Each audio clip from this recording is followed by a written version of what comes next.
one of the features of Photo Fusion every year from the beginning, 16 years ago when we started the event, was to select a world-known photographer, someone that we felt had made a significant contribution to photography, as well as being a great photographer.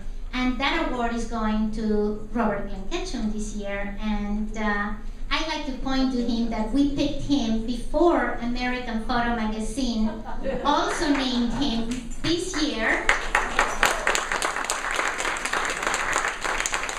as an American Master. And American Photo Magazine has only named 4 American Masters in the lifetime of the magazine.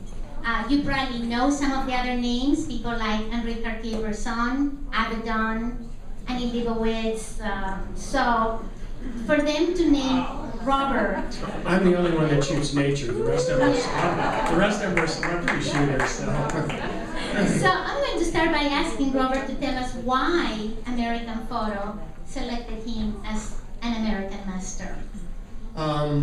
Well, certainly I grew up in a great history of American photo image making. I am in the school of Ansel Adams and Elliott Porter.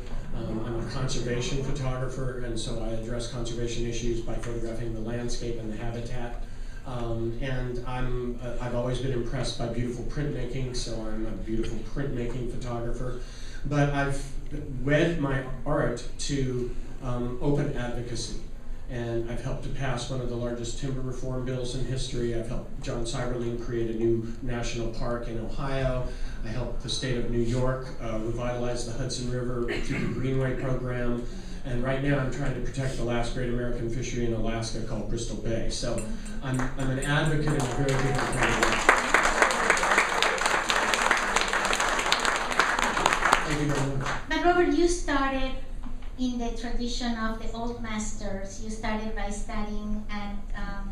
Well, I studied at UCLA, and actually I studied with some very non-traditional teachers at UCLA, but we were taught to respect the masters. And then I went on to Cal Arts, and one of the mainstream of the postmodernist schools now. And then because I am a printmaker and a technician, I got a Master's of Science at Brooks Institute, which is really more like a technical college for photographers.